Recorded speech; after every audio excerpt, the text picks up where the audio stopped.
අයිබෝන් සියලු දෙනාම සාදරයෙන් පිළිගන්න අපේ channel එකට.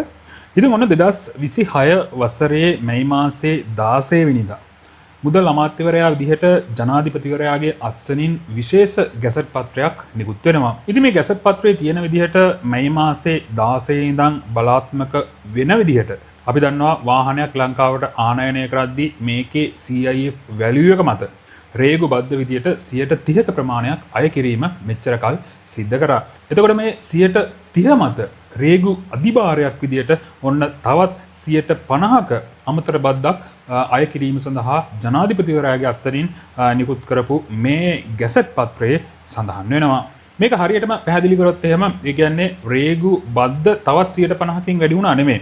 මේ වෙනකොටත් අය කරන 30%ක බද්ද මත තමයි මේ 50% අය කිරීම සිද්ධ කරන්නේ. එතකොට 30%න් 50%ක්. එතකොට තවත් 15%ක ප්‍රමාණයක් වැඩිවීම තමයි සිද්ධ වෙන්නේ. එතකොට මෙච්චර කල් 30%ක් රේගු බද්ද විදියට CIF වැලියු එකෙන් අය කරා. ඔන්න 16 වෙනිදාගෙන් පස්සේ මේ රේගු බද්ද විදියට 45%ක ප්‍රමාණයක් අය කිරීම තමයි සිද්ධ වෙන්නේ. විශේෂම කියන්න ඕන මේ ගැසට් පත්‍රයේ තවදුරටත් සඳහන් වෙනවා මේ තීරණය. ඒ කියන්නේ මැයි මාසේ 16 වෙනිදා ඉඳන් මේ රේගු බද්ද මත අය කරන 50%ක අමතර අධිභාරය මාස 3ක කාලයක් සඳහා පමණක් වළංගුයි කියලා තමයි මේ ගැසට් පත්‍රයේ ප්‍රකාශ කරලා තියෙන්නේ. ඉතින් ඔන්න මේ තීරණයත් එක්ක ඉදිරියේදී ලංකාවේ වාහන මාකට් එක ඇතුලේ යම්කිසි වෙනසක් සිද්ධ වෙන්න පුළුවන්. ඉතින් මේ වෙනකොටත් සෝෂල් මීඩියා හරහා ඒ වගේම නිවුස් හරහා කතා කරන විශේෂ මාතෘකාවක් බවට මේ කාරණේ පත් වෙලා තියෙනවා. ඉතින් ගොඩක් අය කියන විදිහට ඉදිරි සති 2-3 ඇතුළත වාහන මිල ගණන් වැඩි වෙන්න පුළුවන් කියලා තමයි ඔවුන් පුරෝගතනය කරලා තියෙන්නේ. ඉතින් අපි මධ්‍යස්ථව බැලුවොත් එහෙම ඇත්තටම මේ රේගු අධිභාරය මගින් වාහන මිල ගණන් ඉදිරියේදී යම්කිසි ප්‍රමාණයකින් වැඩි වෙන්න පුළුවන් කියලා අපිට පුරෝගතනය කරන්න පුළුවන්. ඉතින් අපි නිතරම මේ channel එක හරහා කතා කරේ වාහන මිල ගණන් අඩුවීම සම්බන්ධයෙන්. ඉතින් අපි ඇත්තටම මේ channel එකේ කතා කරපු විදිහටම වාහන මිල ගණන් අපිට අඩු වෙනවා බලා ගන්න පුළුවන් වුණා. එතකොට මැයි මාසේ 16ට කලින් සැලකිය යුතු ප්‍රමාණයකට වාහන මිල ගණන් අඩු වෙලා තිබුණා. ඉතින් මෙන්න මේ තීරණයත් එක්ක ඔන්න අලුතෙන් ගේන වාහන වලට මේ ප්‍රශ්නය, ඒ කියන්නේ මේ 50%ක අමතර අධිභාරය රේගු බද්ද මත ඇති කරන 50%ක අමතර අධිභාරය නිසා වාහන මිල ගණන් යම්කිසි ප්‍රමාණයකින් ඉදිරියේදී වැඩි වෙන්න පුළුවන්. ඉතින් මේ සම්බන්ධයෙන් වාහන ආනයනකරුවන්ගේ සංගමේ සභාපතිවරයා විශේෂ මීටින් එකක් තියලා මේ සම්බන්ධයෙන් ප්‍රකාශයක් සිදු කරලා තියෙනවා. ඔහු එක එක වාහන මොඩල්ස් වල මිල ගණන් සම්බන්ධයෙන් යම් පුරෝකථනයක් කරලා තියෙනවා. අපි ඊළඟට යන්නේ ඔහුගේ මේ කතාවට සවන් දෙන්න. ඇල්ටෝ සහ මිරා වගේ කාර් එකක් වැඩි වෙනවා ලක්ෂ 5ක් අයකිනුත් විදේශ මුදල් සංචිතවල වැඩිවීමත් එක්ක ලක්ෂ 10ක් පමණ. ඒ වගේම අපි කියන්නේ ඊළඟට තියෙන යාරිස් වගේ කාර් එකක් වැඩි ජනප්‍රිය. ඒක ලක්ෂ 5ක් 6ක් අතර බද්ද වැඩි වෙනවා මේ අලුත් බද්දත් එක්ක. විදේශ මුදල් සංචිත ප්‍රශ්නත් එක්ක ඒක ලක්ෂ 10ක් විතර වෙනවා. ඒ වගේම අපේ වෙසල් එකක් ගොඩක් ජනප්‍රිය වහන්. ඒ වගේ තව කියන රේස් එක හයිබ්‍රිඩ් එක තමයි වැඩියෙන් ජනප්‍රිය විකිනෙන්නේ. ඒක රේස් හයිබ්‍රිඩ් එක සාමාන්‍ය දැන් වැඩි වෙනවා ලක්ෂ 6කින් 7කින් වටිනාකමත් එක්ක ලක්ෂ 12ක් 13 විතර. ඒ වගේම අපි කතා කරන වෙසල් එක වෙසල් රථයේ සාමාන්‍යයෙන් ලක්ෂ 10ක් 12කින් වැඩි වෙන ඒක ලක්ෂ 20ක් විතර නම් ගැනුම් මිලත් එක්ක විදේශ මුදල් සංචිතත් එක්ක. ඒ වගේම තමයි අපි කියන්නේ ඊළඟට තියෙන Prado 250 Jeep එක. ඒ Jeep එක සාමාන්‍ය ලක්ෂ 30ක් 35න් බද්ද වැඩි වෙනවා. එතනින් එහාට විදේශ මුදල් සංචිතවල තියෙන මේ වැඩිවීමත් එක්ක ලක්ෂ 50ක් 55ක් වගේ දක්වා මුදලක් වැඩි වෙනවා. ජනතාවන මේ පිරිවැම ඉදිරියේදී වාහනයක ආනයනය කෙරුවොත් දරන්නම වෙනවා අරණ තිබුණාට වැඩිය. දැන් වාහන මිල 100-150ක විතර ඉහළ යනවා කියලා කියන්නේ. ඒතකොට මේ සැබවින්ම වාහනේ මිල ඉහළ යන්නේ කොච්චරකින්ද? නෑ මෙහෙම අපි දැන් උදාහරණයක් ගමු වෙසල් එකක් ලක්ෂ 20යි. වෙසල් එකක් අපි ලක්ෂ 75යි කියන්නේ 20යි කියන්නේ සාමාන්‍ය 115කින් විතර. ඉතින් මේ වාහන වල ආසන්න වශයෙන් 115ක් 20ක් අතර ඒ වාහන වල වටිනාකමත් එක්ක වැඩි වෙන්නේ 10ක් 15ක් අතර නම් අනිවාර්ය වශයෙන්ම වැඩි වෙනවා.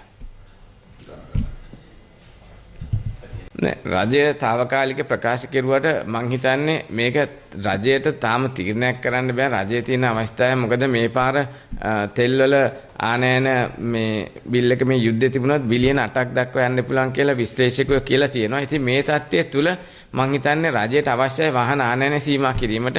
ඉතින් ඒක 3ක් කරනවාද ඉදිරියේදී 6ක් කරනවාද මේක තව වැඩි කරනවාද කියන එක වෙන්නේ මේ ලෝකේ තියෙන තෙල් මිලයි සහ ලෝක යුද්ධෙත් එක තමයි මම හිතන තීරණය කරන්න වෙන්නේ.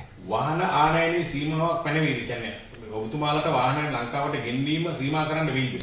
නෑ මේ රජයේ හරිම ප්‍රායෝගික ප්‍රතිපත්තිමය කටයුතු කරනවා. මොකද ජනාධිපතිතුමා ඇතුළු අමාත්‍ය මණ්ඩලය. ඉතින් මොකද රටකට අවශ්‍යතාවයක් වුණාම මම හිතන්නේ IMF එකේ අවශ්‍යතාවය තියෙනවා. මොකද ට්‍රේඩ් බැරියර්ස් දාන්න එපයි කියලා. ඉතින් මම හිතේ මේ මතත් සහ රජයට ඕනේ මේ ආර්ථිකයේ ප්‍රකෘති වෙච්ච දේ ආයෙ පස්සට ගන්න ඉදිරියට යන්න. මම හිතන්නේ මේ රජය බොහොම මේ හොඳ තීරණ ගන්න. ඉතින් වෙන වගේ ආණ්ඩුව අතර මේ වෙලේ ලේසිම දේ වාහන ආනයන් නවත්තලා දාන්න එහෙම කෙරුවේ නේ. ආර්ථිකයේ මෙහෙම දුවන්න දෙන්න ඕනේ. දුවන්න දෙද්දී අවශ්‍යතාවය සපුරා ගැනීම සඳහා නිසි ලෙස කටයුතු කරුවා කියන්න පුළුවන්. මේ රජයේ ජනතාවගේ අවශ්‍යතාවය රජයේ ආර්ථිකය කළමනාකරණය කරන ඕන් ගත්ත හොඳ ක්‍රියාමාර්ගයකට මම දකිනවා.